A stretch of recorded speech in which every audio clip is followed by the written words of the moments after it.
Bienvenidos a Economía en Breve número 189, en el que estamos estrenando imagen y logotipo. Yo soy Mario Correa y esto es lo más relevante de la marcha de la economía y un poco más. Nuevamente comienzo por agradecer de todo corazón tanto los amables comentarios como la generosidad de las aportaciones que se han hecho para el programa hasta el momento. Al final del video, en la sección de avisos parroquiales, explico un poco más sobre el objetivo del canal y de las aportaciones que hemos estado solicitando y que pueden realizar para que continúe más allá del número 200. Comenzamos esta semana con un par de peculiares noticias sobre el clima que invitan a una reflexión especial. Por segunda vez en la historia, el Centro Nacional de Huracanes de Estados Unidos agotó su lista de 21 nombres predeterminados para los huracanes de la temporada y los comenzó a nombrar con las letras del alfabeto griego, mientras que en Grecia azotó la tormenta Lanos, un inusual huracán que por estar en el Mediterráneo se le denomina Medicán. Además de notar que estamos viendo un clima poco usual en el mundo, podríamos decir que la economía mundial ha sido salvajemente azotada por el huracán del COVID-19, que dejará cicatrices profundas que tardarán mucho tiempo en sanar por completo. En diversas conversaciones percibo hartazgo por las malas noticias y muchas ganas de ya darle vuelta a la página para regresar a algo más parecido a la cotidianidad que teníamos antes de la pandemia, pero lamentablemente la tormenta económica que enfrentamos me parece que aún está lejos de terminar y que no debemos confundir la mejoría reciente en algunos indicadores con el fin de la tormenta, ya que tal vez estamos viendo solo la calma que hay en el ojo del huracán y aún nos falta enfrentar la salida de este meteoro. Por eso insisto en mantener la cautela para que no nos tome desprevenidos algún deterioro súbito e indeseable en el ambiente económico y financiero. El contagio de COVID-19 siguió creciendo en el mundo, superándose los 30 millones con más de 950,000 decesos, y en México ya superamos los 690,000 contagios y las 73,000 muertes. Las cifras en los países con más contagios son impresionantes, con más de 6.7 millones en Estados Unidos, más de 5.4 millones en la India y más de 4.5 millones en Brasil. Además de la amenaza a la vida que representa el COVID-19, una de las posibles consecuencias de no controlar el contagio es tener que realizar nuevos confinamientos, lo que traería otra ronda de impactos sobre las economías ya debilitadas de varios países, lo que no queremos ni pensar, y muchos dan por hecho que ya no ocurrirá. Pero esta semana Israel decidió aplicar un nuevo confinamiento a nivel nacional ante el crecimiento del contagio, mientras que en Madrid se ordenó un confinamiento parcial y algunos medios apuntan que en Reino Unido podría ser necesario un nuevo periodo de aislamiento ante el mayor crecimiento que se ha dado en los casos del COVID-19. Les comentaba el programa anterior que en estas semanas veremos muchos indicadores que nos permitirán contrastar si la recuperación es tan sólida como se da por hecho en los mercados y que el riesgo de tener algunos datos y eventos que generen un cambio negativo en la narrativa prevaleciente parece elevado. Esta semana, la Reserva Federal anunció su decisión de política monetaria muy en línea con lo esperado, manteniendo la tasa de interés de referencia en el mínimo posible, pero modificando un poco su comunicado para reflejar los cambios que hiciera en su interpretación de objetivos, dejando ver que aceptará una inflación moderadamente por arriba de la meta de 2% por algún tiempo y hasta asegurar que se cumple el objetivo de máximo empleo. Pero la novedad importante fue la revisión en sus pronósticos para la economía, que pueden ver en este cuadro, destacando una caída mucho menos pronunciada en el Producto Interno Bruto que la que estimaban en el mes de junio pasado. Como consecuencia de la mayor base de comparación, los pronósticos de crecimiento para 2021 y 2022 se redujeron un poco, mientras que los pronósticos para la tasa de desempleo se redujeron sensiblemente en todos los años del pronóstico, y la inflación permanece muy baja en todos los casos. La tasa de interés de referencia monetaria se mantiene en su límite inferior para los siguientes años hasta el 2023, tanto en este cuadro de pronósticos como en la ya célebre gráfica de puntitos tan ampliamente comentada en los mercados, donde cada puntito es la percepción de cada miembro del directorio de la Reserva Federal. Así, el Banco Central de Estados Unidos nos anticipa que veremos tasas de interés muy bajas por varios años con la intención de apoyar a la actividad económica y al crecimiento del empleo.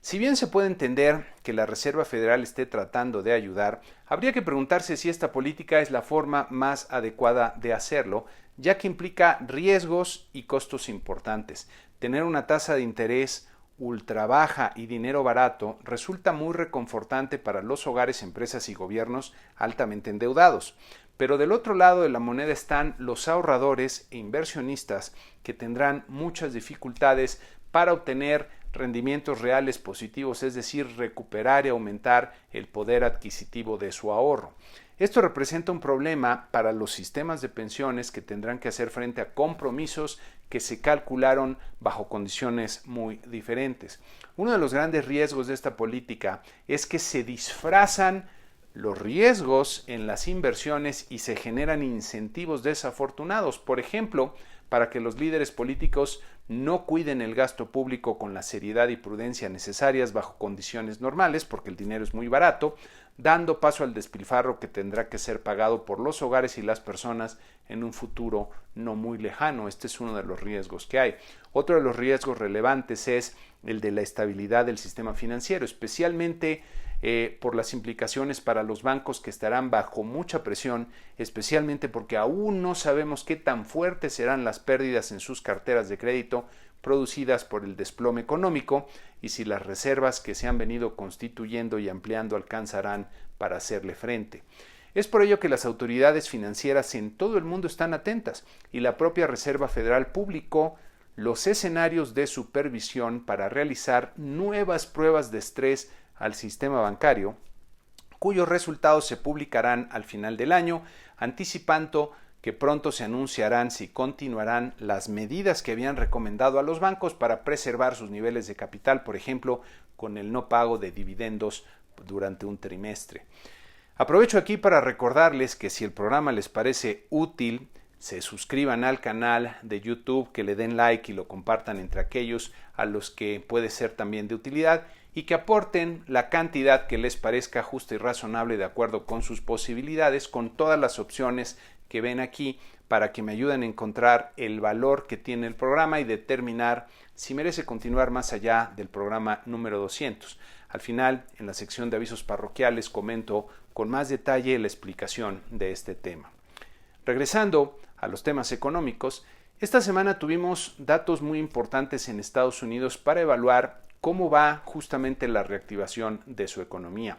Durante agosto, la producción industrial creció 0.4%, quedando bastante por debajo del 1.2% esperado por el mercado y del aumento de 3.5% registrado en julio. En esta gráfica les muestro la evolución del nivel de la producción industrial con una clara desaceleración en el mes de agosto. En esta siguiente gráfica, que es la que usualmente usamos en este espacio, puede verse que la tasa de crecimiento real anual incluso fue más negativa que en los meses previos. Buena parte de la desaceleración se explica por los efectos que tuvieron los huracanes de la temporada en la extracción de petróleo y gas, pero de todas formas se percibe una desaceleración clara, como podemos ver en el nivel de las manufacturas en esta otra gráfica, lo que de continuar podría ser señal de que la recuperación está avanzando a un ritmo más lento al previsto.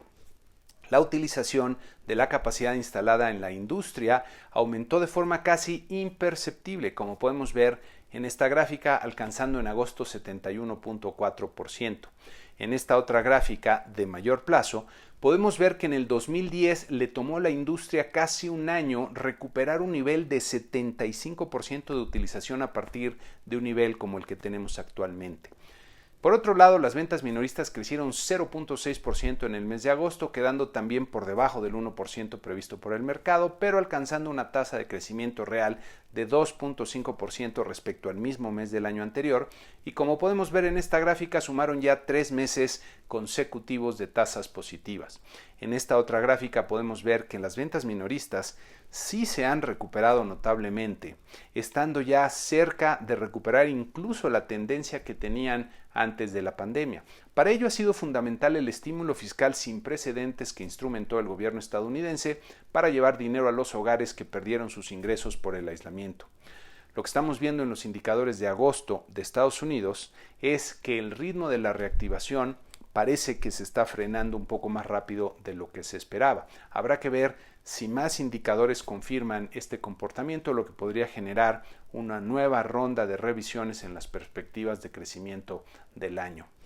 En otro dato relevante, el déficit de la cuenta corriente de Estados Unidos repuntó de forma extraordinaria en el segundo trimestre del año, como podemos ver aquí en esta gráfica. Este incremento revela que la economía estadounidense requirió más bienes y servicios del resto del mundo ante la baja en su producción.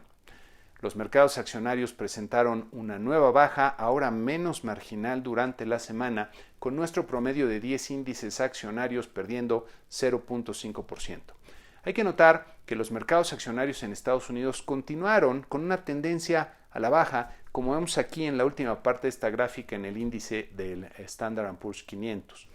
Nuestro mercado accionario perdió 0.9% en la semana, a tono con otros mercados, como ya vimos, acumulando una pérdida de 17.3% en lo que va del año.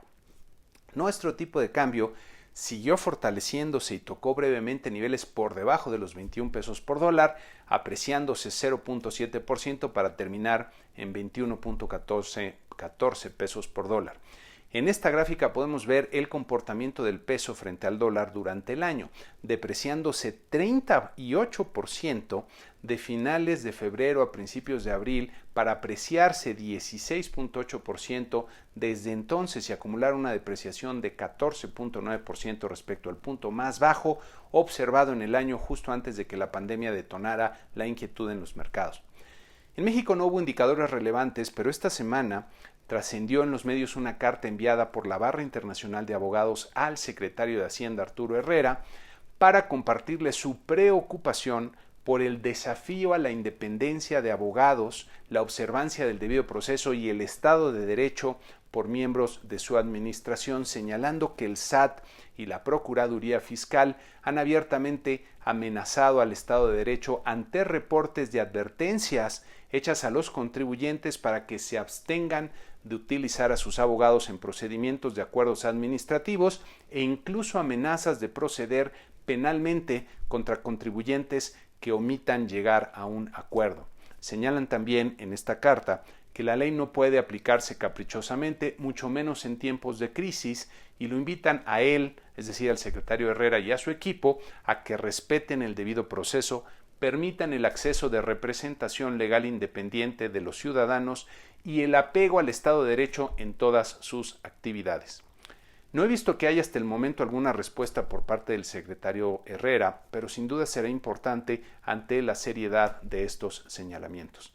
Para la semana que inicia tendremos mucha información importante en México, comenzando el lunes con las cifras de oferta y demanda agregada, luego el miércoles los resultados de las ventas minoristas en el mes de julio y sobre todo el jueves y el viernes cuando veremos los resultados de inflación de la primera quincena de septiembre, que serán una pieza fundamental para la decisión de política monetaria de Banco de México, también el mismo jueves, y posteriormente las cifras del indicador global de la actividad económica ya del mes de julio, que nos permitirá ver cómo inicia el tercer trimestre del año la actividad productiva, especialmente la parte del sector servicios, ya que la parte industrial más o menos se ha venido dando a conocer en otros indicadores. Todos estos datos servirán para reevaluar las perspectivas económicas para lo que resta del año. En Estados Unidos prácticamente no habrá indicadores relevantes, pero habrá que estar pendientes a la marcha de los mercados financieros y al proceso electoral. También habrá que seguir de cerca la evolución de la pandemia, especialmente si otros países deciden instrumentar nuevamente medidas de aislamiento ante el crecimiento que se ha dado, el repunte en los contagios en varias partes del mundo. Y con esto terminamos la parte de los comentarios al acontecer económico y pasamos a la sección de anuncios parroquiales para los que les interesan los temas del programa. Como verán, seguimos con los cambios al programa, ahora con un nuevo logotipo con el que tratamos de combinar los significados que queremos darle al programa. Por cierto, el logotipo es resultado de la nueva economía, ya que encontré una diseñadora en Pakistán en una página donde varios profesionales presentan sus servicios. Y luego, para esta versión final, me ayudó mi hija Lorien, que es una muy talentosa animadora digital y le agradezco mucho de verdad el esfuerzo que le puso a mejorar el logotipo. Me interesa que me digan qué les parece y si el nuevo formato de las láminas funciona bien para ustedes. Me gustaría explicar también un poco más el tema de las aportaciones para el programa. El objetivo de este espacio es dar un repaso breve y comentado del acontecer económico de México de una forma diferente, más ágil y entretenida quizá que en un reporte escrito. Este programa tiene dos limitantes principales. Primero, que tiene una fecha de caducidad muy clara y segundo, que está dirigido a un público que puede ser acotado y especializado. El programa también pretende generar conciencia sobre los temas económicos que nos impactan a todos, especialmente en México, y contribuir a formar una opinión mejor informada entre los ciudadanos. Creo firmemente que la información y el conocimiento marcan la diferencia en el desarrollo humano y económico de las personas y los países, y por eso intento contribuir con mi granito de arena a la difusión y explicación de estos temas que además me apasionan. Como les decía, tengo otros proyectos e ideas que creo que pueden aportar valor a un número mayor de personas y que no tendrían la limitante de la fecha de caducidad. Por eso estoy poniendo el programa a prueba, al igual que le pasa a los productos y servicios que se lanzan al mercado por parte de empresas y de emprendedores. A una prueba, por cierto, tal vez más difícil, porque aquí no estoy definiendo arbitrariamente un precio ni estoy limitando el acceso al programa para solo aquellos que lo paguen. Pocas veces nos ponemos a pensar que la economía se forma del esfuerzo que compartimos entre todos, que es una forma de compartir lo que tenemos por lo que necesitamos. Y cada vez que pagamos nuestro dinero por alguna mercancía o servicio, estamos votando con nuestro bolsillo para que esa mercancía o servicio se sigan produciendo. Por eso los invito a hacer sus aportaciones, porque tenemos de aquí a diciembre para ver si el programa continúa o emprendemos nuevas iniciativas con un enfoque diferente y hacia un público quizá más amplio. Y con esto concluimos este programa número 189, que espero les haya resultado pues de utilidad, a pesar de que no ha sido tan breve. Ahora no hubo tantos temas en México, y para ello les invito como siempre a suscribirse en YouTube, a compartir el programa entre aquellos a los cuales consideran que les puede ser de utilidad, a hacer sus aportaciones. Ya hay varias opciones para hacerlo, como pueden ver aquí en la página, y a compartirlo entre aquellos, decía, a los cuales les puede ser también de utilidad. Muchas gracias y que tengan una excelente semana.